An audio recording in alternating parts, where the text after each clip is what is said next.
Saludos, soy la doctora Nayanet Jaques, presidente de la Federación Latinoamericana de Terapia Nutricional, Nutrición Clínica y Metabolismo, FELAMPE, y me place darles la bienvenida a nuestro webinar FELAMPE GEDSA como parte de los intercambios educativos que tenemos con entidades internacionales. Esta presentación será dictada en inglés, pero tendremos traducción en subtítulos de manera simultánea, podrán verlo en la parte inferior de su pantalla. Y también podrán realizar sus preguntas en el chat box y vamos a estar abordándolas al finalizar la presentación.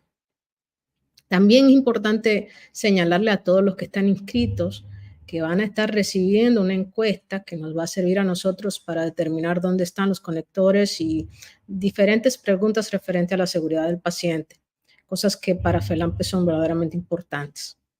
Bueno, en esta ocasión nos acompaña el señor Ben Davis, director ejecutivo de GEDSA, que es el Global Enteral Device Supplier Association, con quienes vamos a tratar el tema de mejorando la seguridad del paciente con conectores ENFit.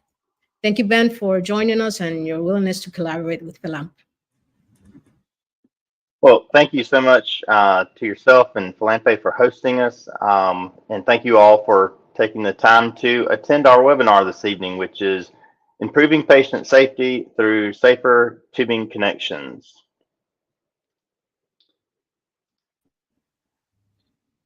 I am Ben Davis. I'm your presenter this evening. I am the Executive Director of GEDSA. GEDSA is the Global Enteral Device Suppliers Association.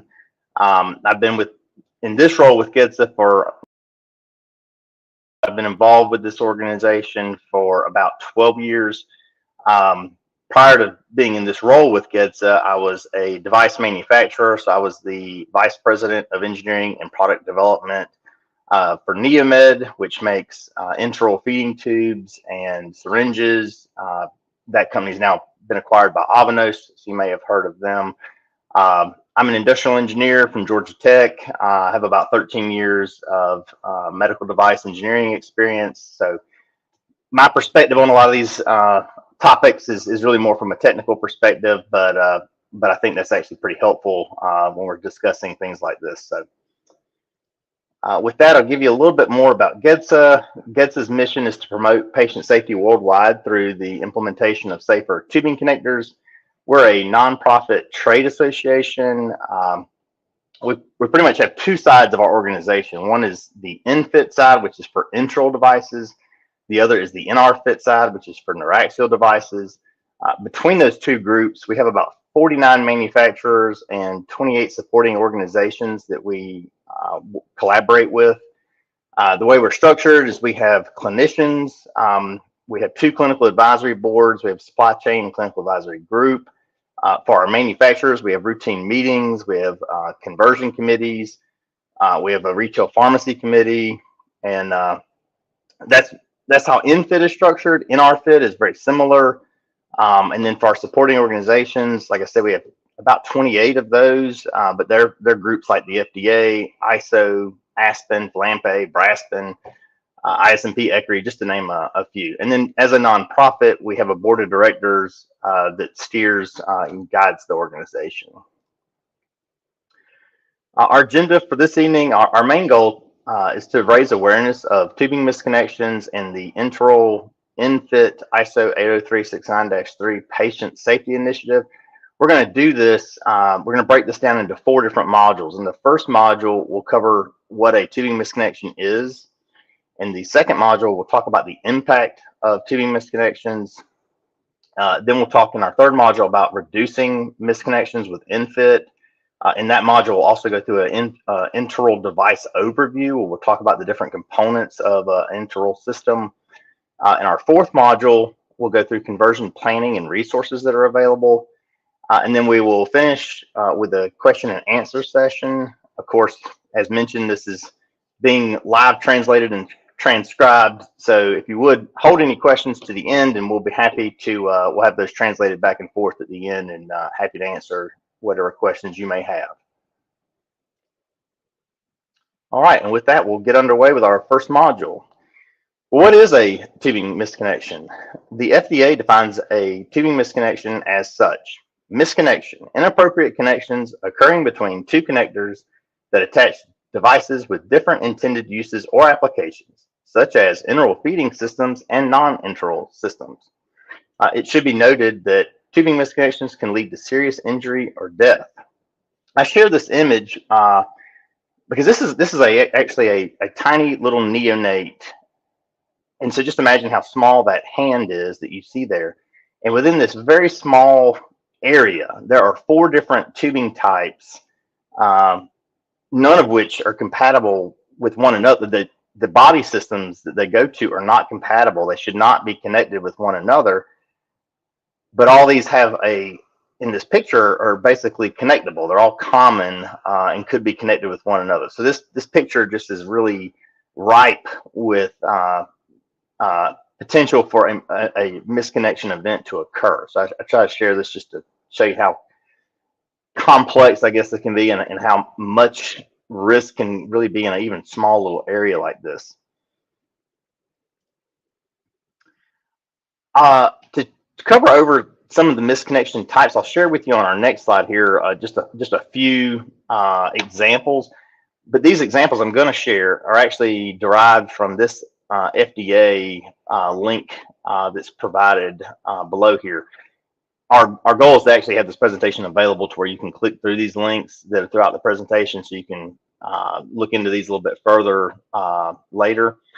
But I share this link and this image that goes with it because what the FDA has put together here is sort of a pictorial description and listing of different actual misconnection events that they've had reported to them, and they've put these together to just share examples, like real world, real life examples of misconnections that happen, and they've used models and dummies to recreate these events so that you can see visually kind of what was misconnected to make these happen. So that's a good resource I'll direct you to if you're curious to learn more about different misconnections that have actually occurred.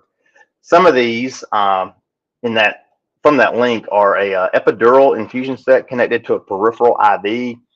Again, these are actual tubing misconnections that occurred. In this case, epidural medication was delivered into the bloodstream, and this resulted in patient death. Another example was a feeding tube connected to an inline ventilator suction catheter. This delivered contents into the patient's lungs and resulted in the patient's death. Another example is a heparin lock via the parenteral IV route connected to an automatic blood pressure cuff. This delivered air into the bloodstream, causing patient death. And then the last one listed here is the feeding tube was coupled to a peripheral line of a pregnant woman. And unfortunately, this resulted in enteral nutrition delivered into the bloodstream, and unfortunately killed the mother and the 35-week-old fetus. Now that we've defined what a misconnection is, how common are misconnections? Now that we know what they are. Well, in 2010, a literature review was performed, and it's actually referenced here at the bottom. This is the Tubing Misconnections Normalization of Deviance literature review that was done by Simmons et al. In their literature review, they found 116 cases of tubing misconnections. Of those 116 cases, 21 patients died. That means that 95 survived. However, of those, 84 had serious complications. And you can see some of these were respiratory conditions, sepsis, neurological harm, and others. All these, pretty serious complications that occurred. And that's what's in the literature. However, we know that not all events get reported, and sometimes events get incorrectly reported. They get characterized or categorized incorrectly. So even prior to that literature review, the FDA and Aspen did a survey to try to understand just how common or prevalent tubing misconnections actually are. And they were looking specifically at enteral misconnections. So the survey they did found that 15.9% of respondents had stated having a enteral misconnection at their facility at some point in their career, which is actually pretty significant, because if you think, at least for the U.S., if you just think about numbers, like we have 7,200 plus hospitals in the U.S.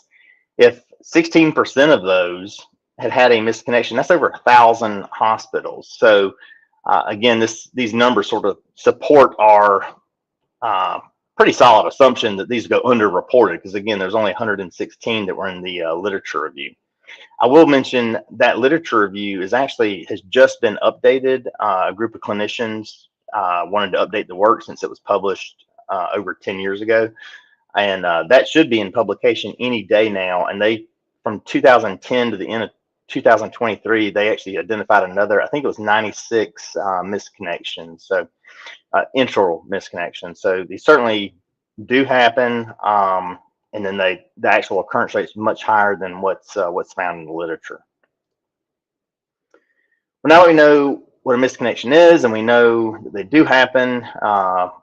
You know, why do they happen? Well, this can be attributed to a multitude of factors. You have things like low lighting. You have multiple device types and lines in the same space. You have nursing turnover. There's a lot more traveling nurses now, to where, you know, maybe a nurse came from one facility that used one set of systems, and now they're at a new facility that uses all different systems. That increases risk. You have time pressures, human error. There could be lack of tactile feedback for the products. Unintended use, or what we call off-label use of tubes, increases risk. You have patient portability, similar to the traveling nurse. Maybe a patient had a certain system, you know, or tube, and it put in at one facility, and then maybe they have to be admitted into another facility, and they use an entirely different system. So, you know, things like this increase the risk. But what is the central theme of all this is that it's the compatibility of these connectors that create the risk of a misconnection. As long as bodily systems that are not meant to be compatible, that are not compatible, as long as they are connected or have connectors that are compatible, then they can inadvertently misconnect. So really, to solve the root cause of this is to try to get away from that compatibility among the connectors across the different systems. But how did we get to that state to where these things that should not connect can connect?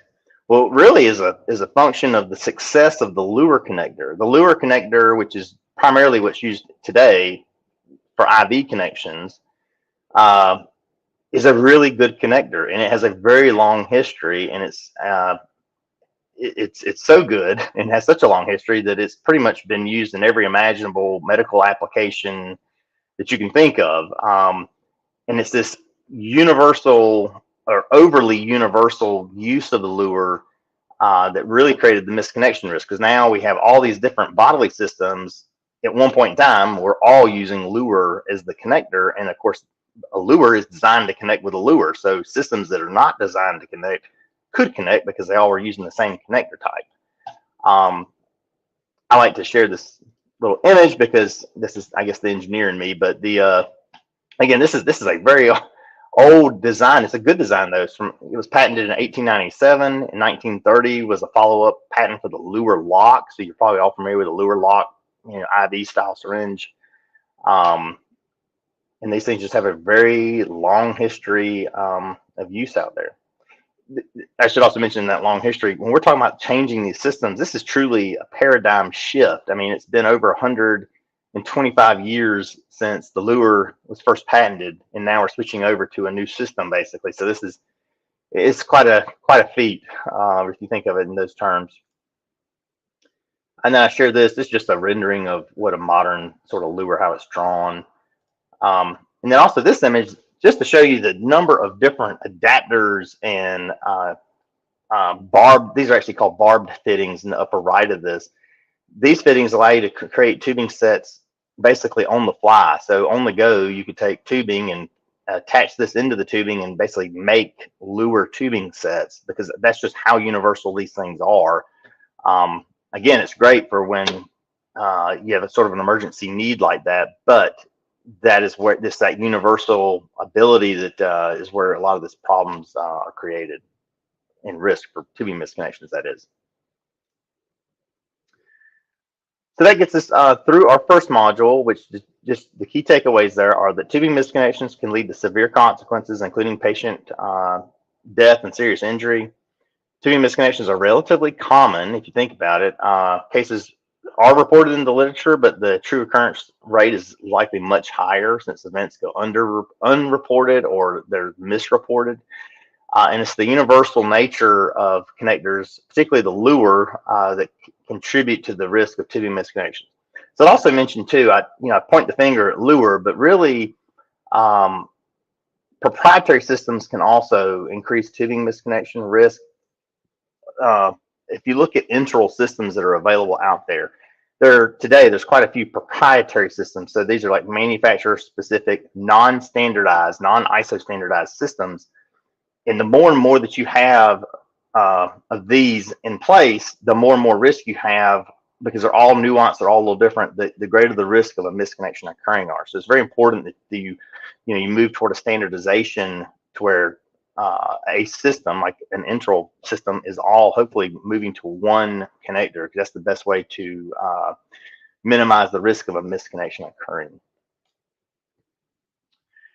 Now that we know what a misconnection is and we know some of the numbers around it, let's talk about the actual impact of tubing misconnections, because we're talking numbers and what's in the literature and stuff like that. It's all very abstract. It's kind of nebulous. And I really like to I like to share this video, which is kind of a patient impact story video, because I think it really brings it back home that this is devastating to patients and families that this happens to. And so I just like them to be able to tell their own stories through this video, because I think it's very impactful. So with that, I'll share this. It's about 5 minutes long, but I think it's certainly worth the watch.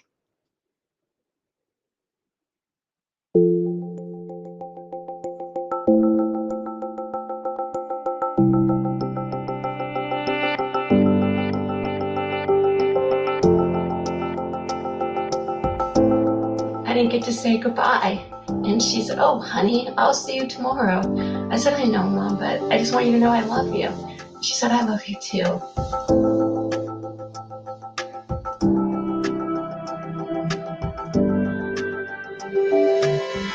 It's so important that we take the time to make these changes. Yes, this is a big deal. It's huge. It is huge to change all the tubings in all the hospitals. There's a reason for it. This can't happen.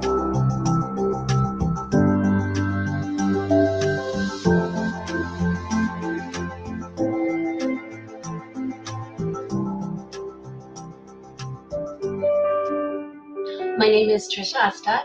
I've been a registered nurse for 32 years, mostly in the areas of critical care. Of course, always focusing on quality care in a very safe environment. On June 5th of 2012, my mom went into an outpatient surgery center to have carpal tunnel surgery done. My mother had the procedure done under a local, no general anesthetic, came into the recovery room. The nurse took the line from the blood pressure monitor, and instead of inserting it into the cuff, she inserted it into a port of my mother's IV. This particular blood pressure machine, when you hit the button, would attempt 3 times to get a blood pressure reading before it would give up. So the large amount of air that would have entered into the cup to create a reading went into my mother's bloodstream 3 times. That explains why she was gone within a minute of arrival, because she just died from a very massive air embolus, and that explained her terrible presentation in the emergency room. My name is Johanna Back, and our daughter was on the receiving end of a tubing misconnection in 2006. She was born at 30 weeks. She has Down syndrome and duodenal atresia, so she already had some issues, plus she needed to have an open heart surgery. She was in the NICU for a while. While in the NICU, a nurse attached her G-tube line to her IV line. When the nurse realized her mistake, she yanked out all of the tubing. And I'll never forget how she looked that day. They didn't think she was going to make it. They finally got some lines in, and they just did all they could do to support her. It took 3 days on life support, but she did make it through. We were very lucky that she did make it through, because most people don't make it when this happens to them. My name's Glenda Rogers. I've been an OB nurse for 26 years. My daughter Robin was 35 weeks pregnant when she was admitted to the hospital with nausea, vomiting, dehydration, and pain. The doctors caring for her had decided that she needed to be transferred to a higher level of care.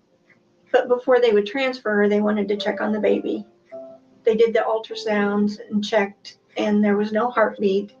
And we had to tell Robin that the baby had died. Before the transfer was completed, Robin also died.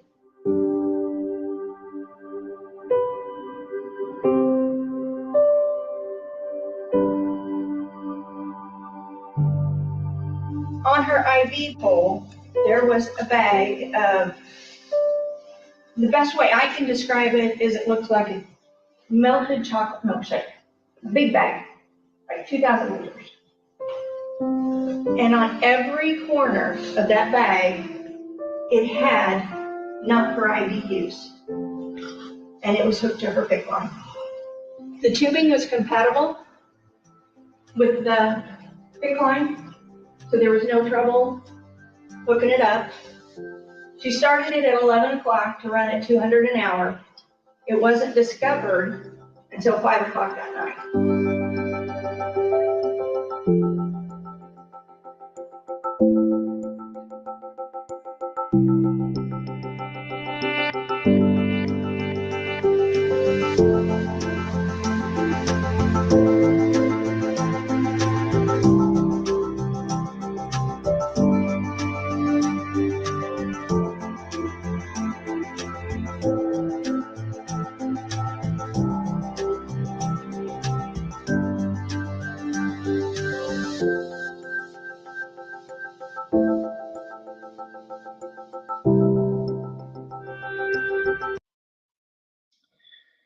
Yeah, so these certainly do occur, and they just can be so tragic. That last one always really, that was just hard.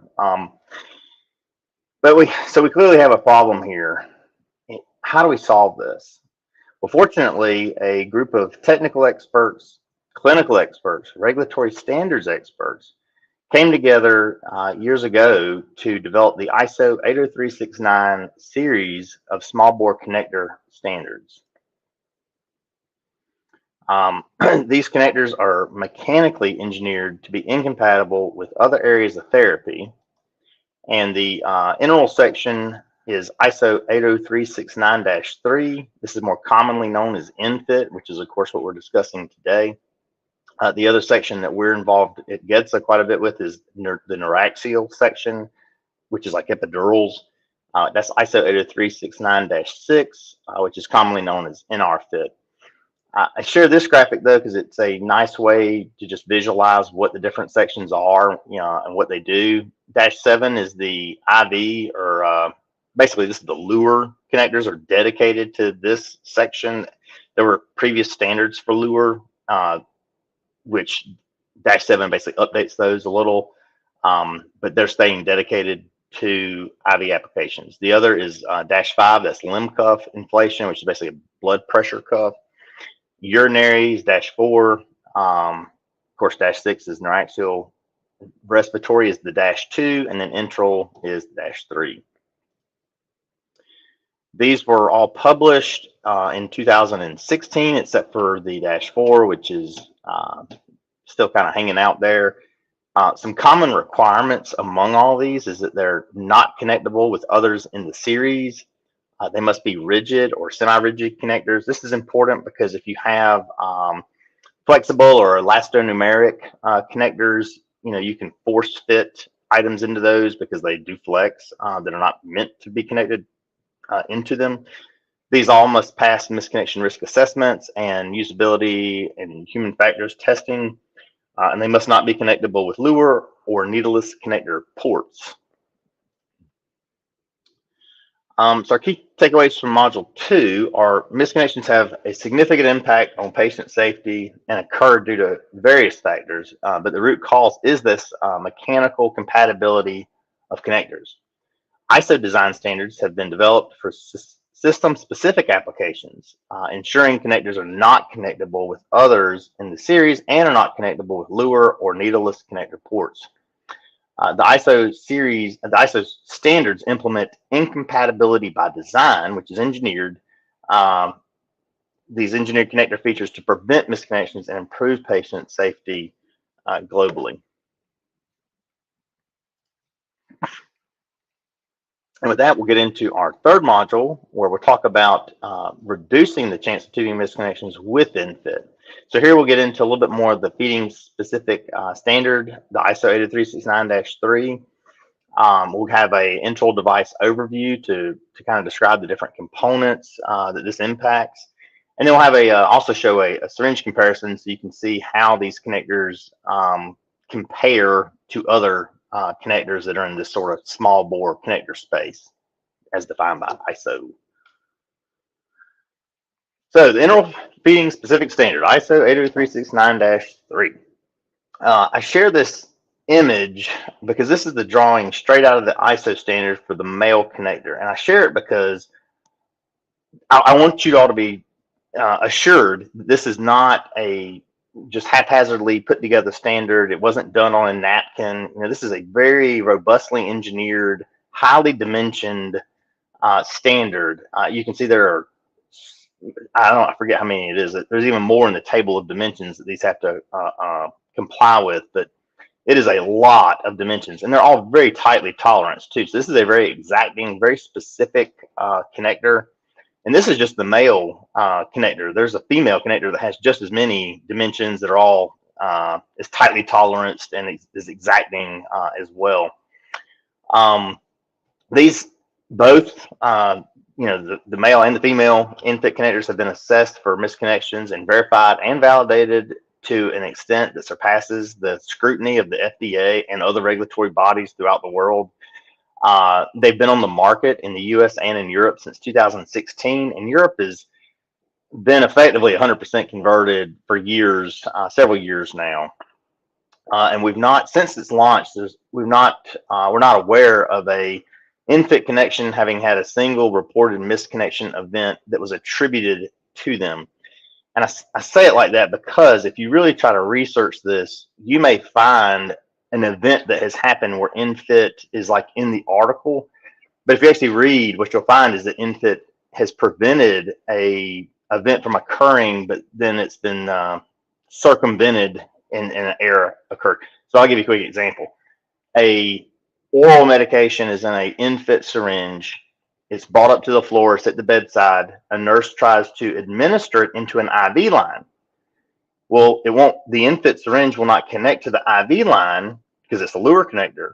So ENFit has prevented that misconnection. However, and this has happened at least once, the nurse, unable to connect it, takes the ENFit syringe, pulls the plunger out, finds a lure IV syringe, takes the plunger out, pours the contents from the ENFit syringe into an IV syringe, puts the plunger back in, and then administers the oral medication into the IV route. And so that is an example of ENFit doing its job, but it is still named in a report because it was, I guess, within the system. However, ENFit, that event would not be attributed to ENFit. So if you read or research into these things, just make sure that you get the details, because that's, you know, it's those details that really matter. But the point is, I've not heard of a event that's actually been attributed to ENFit. It's actually stopped misconnections from happening.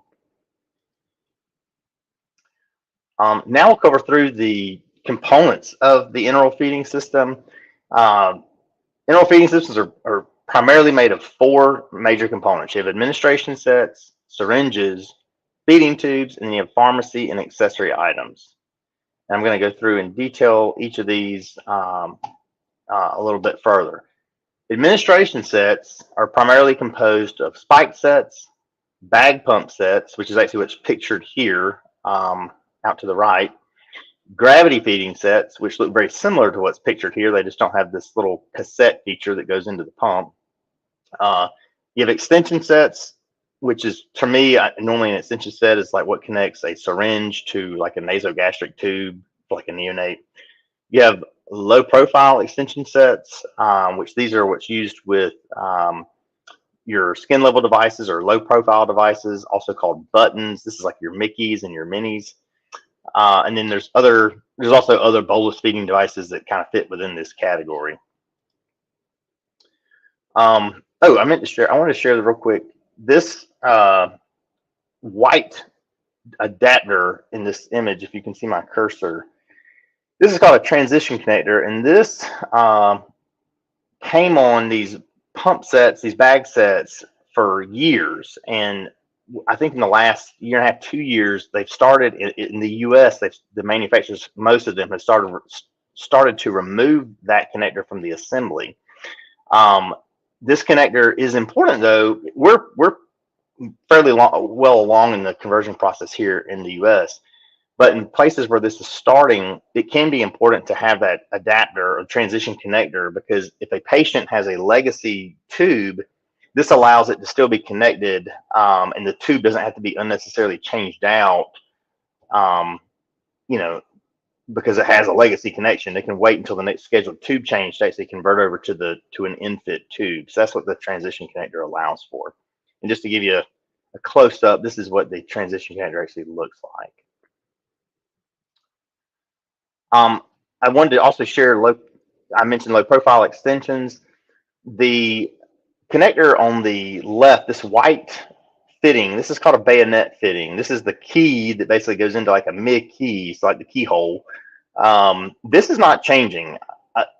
This is way outside the standard, the ENFit standard, and so these are staying as they are. The part that is changing is on the other side of the connection. So you can see here on the far right, this is a funnel, and it looks just like a funnel. That's why I call it a funnel stop connector for the legacy tube sets. And then the ENFit, of course, is the one to the left here. You can see the threaded connections that make it ENFit. The next major component, of course, within an enteral system is our enteral syringes. Historically, there's been all types of different syringe types that have been used for enteral applications. These could be enteral or oral slip tip syringes, catheter tip, Luer syringes historically have been used for this. And then you have many proprietary, or which are manufacturer specific, non-standardized systems or connectors out there that are used as well in some syringes. And I'll just give you a quick preview of some of these and give you also an explanation of some differences with ENFit. So if you look here at A, that's a ENFit, and I call this a partial thread because this is actually just has two lug sort of partial thread features that make up the threading. Whereas if you look at C, that's called a ENFit full thread, and it has the threading that goes all the way around the tip.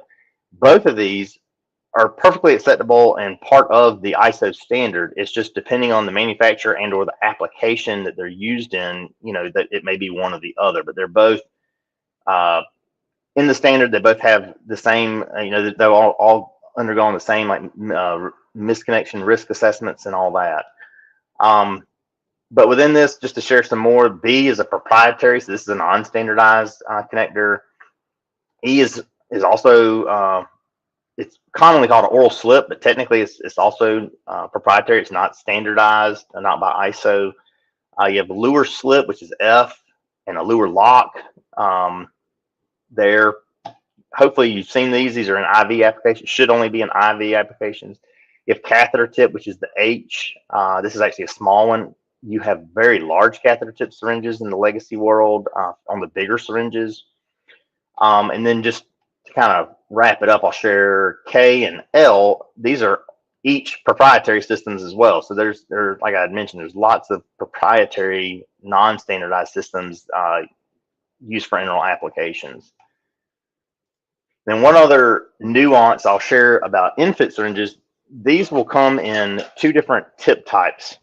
You have your standard ENFit syringe tip, which is the design here on the right.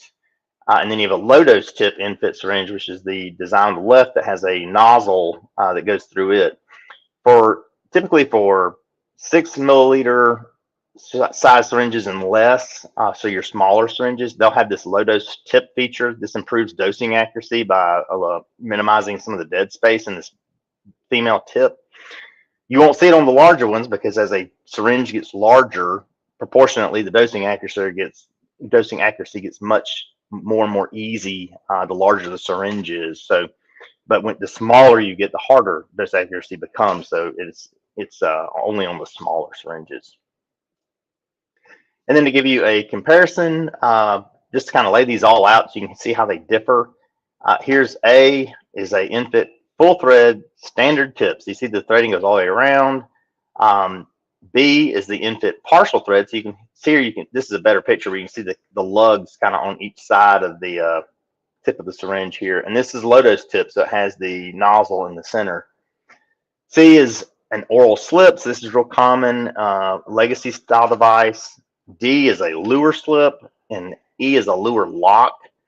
And then F and G are new in our fit lock and slip designs that'll be coming out for like regional pain blocks, epidurals, and other neuraxial applications. You can see these are really similar in size and the way they sort of look to lure. However, they're just different dimensionally enough to where they're not compatible, to where they meet that misconnection criteria to where they won't connect.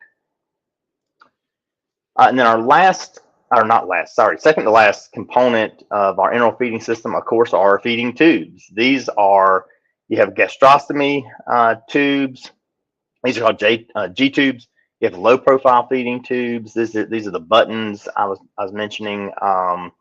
Nasogastric, nasojejunal, gastrojejunal, and then percutaneous endoscopic gastrostomy tubes, which are also called PEG tubes, are your primary feeding tube types. And I share this image because the top is one manufacturer's ENFit versus their legacy design of the same tube. So the ENFit's on the left, and then the legacy funnel sort of connector is on the right.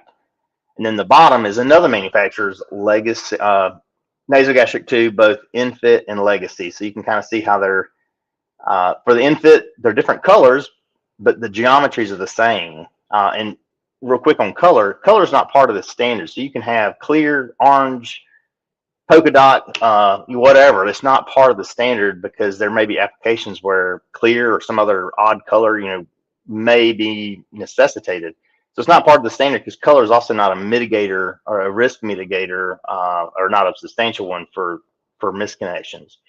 Most companies have gone to purple. However, there are neonatal and children's hospitals that do use the orange, just that's their preference. But anyway, so it's not one of the others, not standardized. The color is not a standardized item.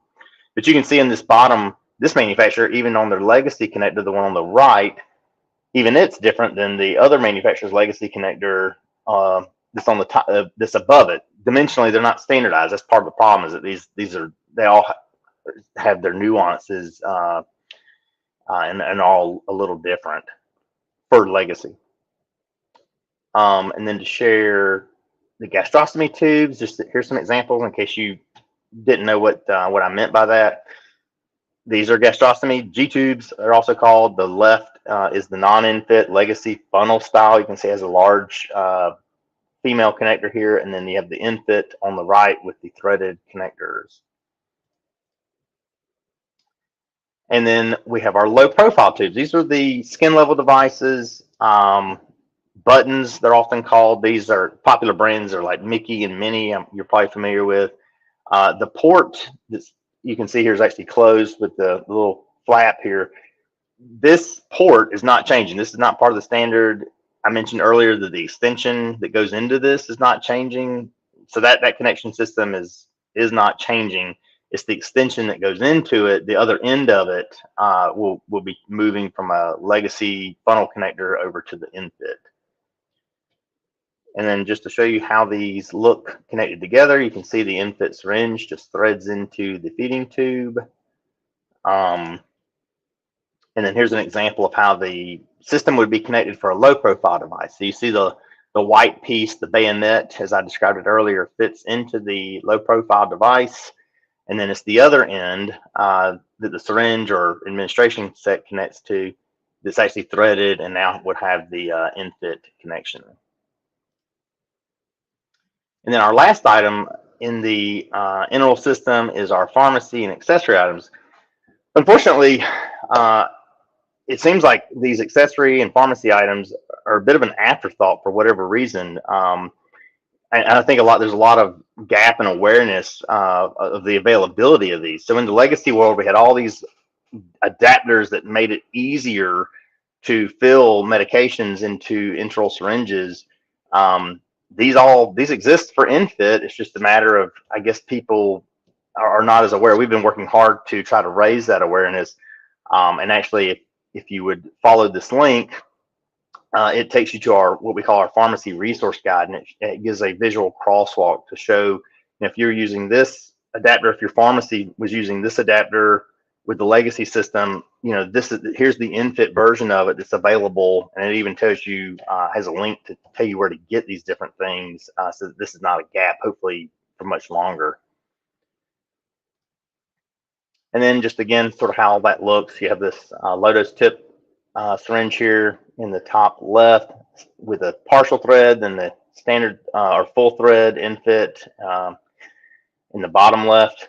You have your feeding tube. This is actually a Y port or dual port ENFit tube, and then this is the female end of a tube set. So this is the patient side of the administration set, just to give you an idea of the different things, kind of more close up, and so that it's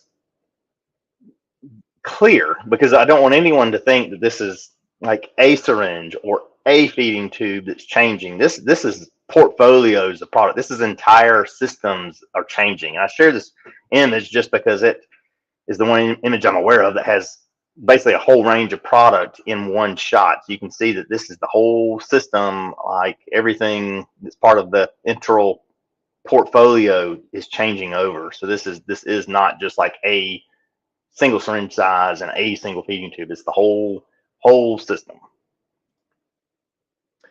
All right, and our key takeaways from the third module here are ISO 80369-3, which is ENFit, is the enteral specific ISO standardized connector. ENFit was designed to minimize tubing misconnections and improve patient safety over legacy and proprietary connection systems. And then key enteral ENFit components include the administration sets, syringes, feeding tubes, and pharmacy accessories. All right, now that we've defined a misconnection, seen some of the numbers, we talked about the ISO series and discussed ENFit itself, how do we actually plan for conversion and what resources are available? Well, normally this is typically, I'd say, done in a sort of a 3-step sort of process. You have the awareness phase, which is really like communication, things like webinars like we're doing today.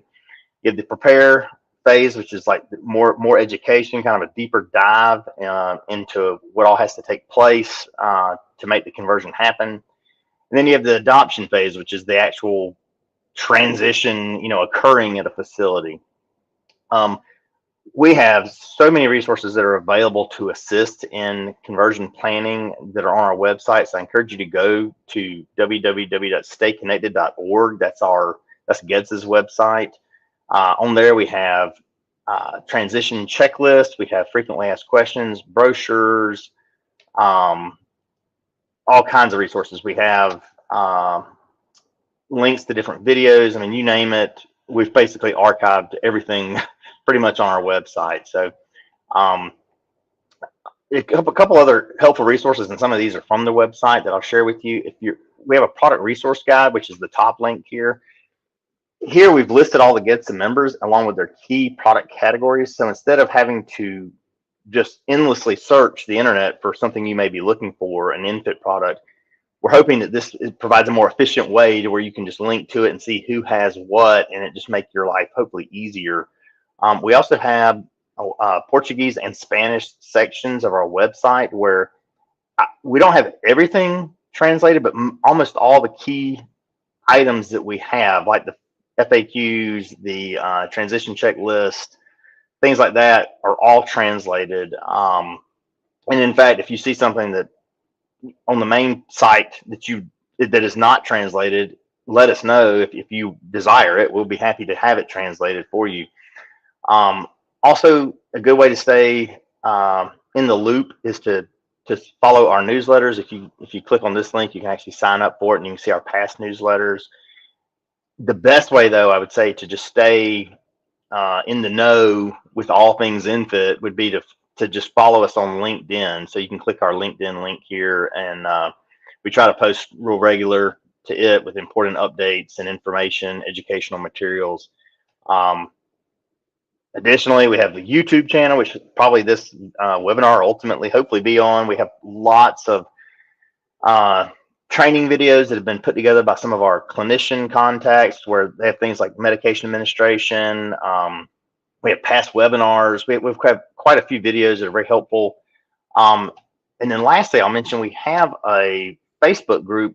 It's called ENFit Exchange. This is originally sort of intended for patients and caregivers, like, at home, to exchange not only information but products. So like if a mother, in one place or one town is needing a certain syringe and she can't find it, she would ask this group, and then somebody may have it and they could send it to her. So I've seen it be very beneficial to people. But not only are patients and caregivers, parents at home on the page, we have clinicians on there, we have manufacturers on there, so people ask questions and you see a explanation. It's a really nice interactive tool, I think. So I encourage you to participate in it. It's been really neat watching that page grow. Another tool that we have available are these interactive teaching stations. We call these ENFit toolkits. You can see that they include this an informative background, but the main thing people like about these is all the product samples that they come with, to where, I'm an engineer, so I really like hands-on. I like to see what I'm talking about, or have it in hand. I think that's very helpful to most people, because once you have it in hand, it doesn't seem nearly as challenging. It makes sense, it's real. We just, for transparency, we do occasionally have trouble shipping these internationally because of customs in different countries.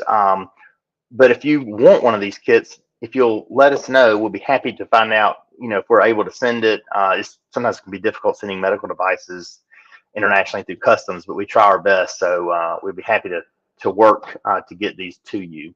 And you can find these on our website, but you can also email us. I'll show you the email at the end where you can inquire, and we can work more specifically to your region, since some of these can be challenging at times. And then to give you an update on just globally where we are with ENFit, US is about 60 to 65% converted, and that's among acute care facilities, so hospitals. Canada is about 45%. Europe has been nearly 100% for several years. Asia is getting underway. Australia and New Zealand's around 80%. Middle East, Eastern Europe, Africa is about 30%, and then South America is getting underway. I was at Braspen in the fall, and I spoke with several clinicians that said that they had converted to ENFit. So I know that we have conversions. It's just we're trying to get a grasp on maybe what that number is. But we know it's not zero, which is encouraging. And I think things like this webinar are helping to bring ENFit adoption along. Just to wrap this module up, just know there's a multitude of resources available. Everything kind of stems off our main webpage, which is stayconnected.org, and that this is a global patient safety initiative, and it is happening around the world. And I'd like to always take a moment just briefly at the end of these to just thank our GEDSA's ENFit members. These are the manufacturers that make up our organization, that support us and allow us to basically be able to host content like this, or put on content and develop educational resources. So a big thank you to them, and to our supporting organizations, including FELANPE, for partnering with us and helping us to reach audiences and to bring this patient safety initiative about. I'd just close before we get in our Q&A and tell you that patient safety should never wait. ENFit is not the future. ENFit is now, and I really encourage you all to learn more and to reach out with any questions you have, and to get ENFit adoption underway at your facility. And with that, we'll open the Q&A.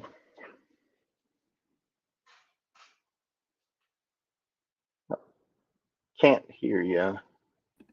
Thank you so much, Ben. It's a wonderful presentation. We appreciate it so much.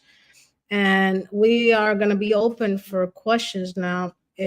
Vamos a estar abiertos a preguntas. Pueden enviarlas por el chat y le daremos lectura para que Ben pueda, pues, complementarnos. Hay que recordar que la transición ya comenzó y tenemos todos que ser parte de esto para reducir los errores y los eventos centinelas y las muertes de nuestros pacientes. Como FELAMPE estamos comprometidos con reducir los errores de malconexión y con asegurar una nutrición enteral segura en toda Latinoamérica. Nos es importante saber en qué aspecto están en su país. Entonces, vamos a tener una encuesta que le enviarán a cada uno de los que se inscribieron para que puedan llenarlas ahí y decirnos si están en el proceso de transición, si ya tienen los conectores ENFit, si no tienen nada, y nosotros junto con Ben y con GEDSA, pues tratar de lograr que ustedes en sus países también estén en este proceso de transición. Fíjense que en Latinoamérica no tenemos data exacta de cómo está el proceso de transición. Ben, we are receiving some questions here. People are interested in knowing that there's no color code. The color code is not enough, as you were saying. Estamos recibiendo una pregunta que señala que les parece interesante saber que no hay código de color para reducir estos errores, que el código de color no es suficiente. O sea, can you talk a little bit about that? I mean, it's not purple, it's not orange, it's the connection, not the color.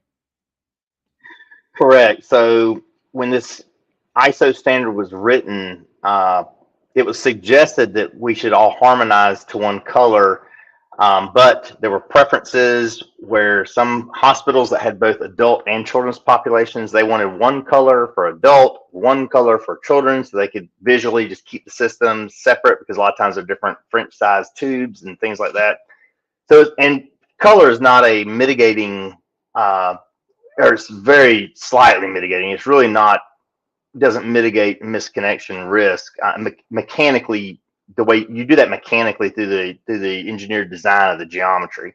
So they decided to not even put color in there because they wanted to keep it open for, if you want to do orange, you can. If you want to do purple, there's even connectors that are clear, because some folks say, well, let's have it clear to where we can see into the connector to see if it's clean, or, you know, if it's primed. So that's why it's there is not a defined color that it has to be.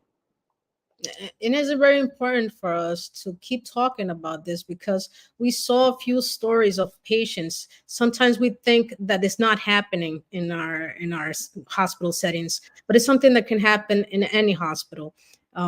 Not because we want that to happen, but because it's a lot of work, and sometimes there's not a protocol for all this, and we don't have connections in every single hospital. So it's very important for us to keep talking about this. We are in this phase of education and adaptation to this transition ENFit. So how many countries, do you really know in Latin America what countries already have ENFit? I don't have a real good idea on that. I like I said, I went to Braspen in the fall and spoke with several clinicians there. So I know Brazil has some transitions, but beyond that, we're trying to assess who has and who has not started to convert. So we're hoping to actually learn from today more to gather more data on that. We hope to present in our newsletter about this, what countries have the ENFit, what countries don't have the ENFit.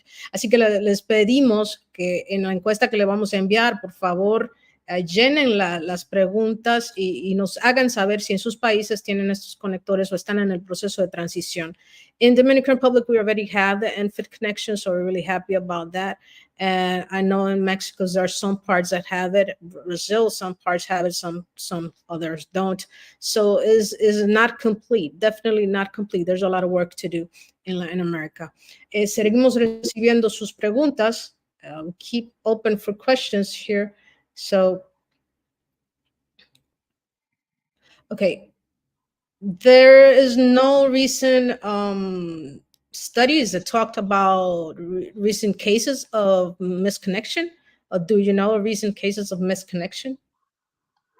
Yeah, so I shared earlier in the presentation the Simmons et al. Paper from 2010, and that has just been updated. Actually, Simmons was one of the authors that did the update, and it has been approved for publication. It's just, I don't know when. It's supposed to be any day now. It should be in print, but they updated that work from 2010 until the end of 2023. It was, again, another literature review, and they found another I believe it was 96 cases of enteral tubing misconnections, unfortunately. That's a lot of cases. Yeah. Okay, so here I have another question. What kind of resources are necessary to prepare the clinical staff to make sure that they're taking care of this security standards? So what kind of resources do we have, and what can we do? As far as planning to convert, is that what the question is? Well, I would say the best resource, of course, would be to go to GEDSA's website, stayconnected.org, because there are just so many different materials that we have available, and there's so, in the process of planning conversion, there's so many, it seems very daunting and challenging because you just have, people have so many questions, but through the FAQs that we have and other resources, I think most of those at this point, at least a large percentage of them have been answered. So people are able to pretty quickly identify and get answers to their questions. But the other thing is, and with my very closing slide before we adjourn here, I'll share our email address. We are happy to answer questions, to help you plan. We have a clinical advisory board which is, I think, 15 members for ENFit. And we have a supply chain and clinical advisory group that has, I think, 82, members.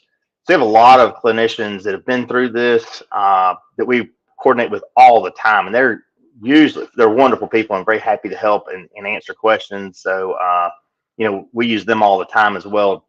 That way, a clinician can talk to another clinician about what to expect and what to plan for, and how to address their concerns. So GEDSA is definitely happy to help us respond to any questions and to get the resources we need. And also, we were talking about having a skill lab and our FELANPE Congress. So that is another opportunity to get hands-on to every connection or the transition, depending on what point the country you come from is in. Do we have another question around here? Let me see. I'm sorry. I have questions from a lot of places. Well, if you have any training courses about the connectors, it's not much about training, but about. So we do have, so on our website and on our YouTube page, we have other webinars, other training, and there's modules. There are clinicians have created videos to share specific task-oriented or task-related things. Like, I know medication administration is one that they go through. That they go through several different applications and sort of how to use the new connectors. So I would say that's probably a really good resource to be able to look into those. And then we do try to do things like this. And at the Aspen conference back a few months ago, we had a skills lab there that we partook in, and I think those are real helpful too, the hands-on and face-to-face activities like that. Wonderful. Well, I don't see any other questions here, and I think we came to an end. And Ben, I really appreciate your collaboration or your time, disposition to share with us all your knowledge about ENFit. And also, that FELANPE is completely at board with this. We just want enteral nutrition to be safe for everybody. We don't want any misconnections in any patient. So we thank you so much for your collaboration, for your time. And estamos abiertos a seguir recibiendo preguntas. Any question that we get, and we're gonna be answering it on our newsletter. And so any question we get outside this live webinar, we'll be answering. Of course, Ben will be answering for all of us. Así que todas las preguntas que nos lleguen a través de la encuesta, vamos a estarla pasando las respuestas en nuestro boletín. Así que se pueden inscribir para el boletín para recibir este boletín de FELAMPE. Y agradecemos a todos por su presencia, agradecemos a todos por su tiempo. Seguimos formándonos y seguimos tratando de que Latinoamérica tenga una nutrición enteral segura.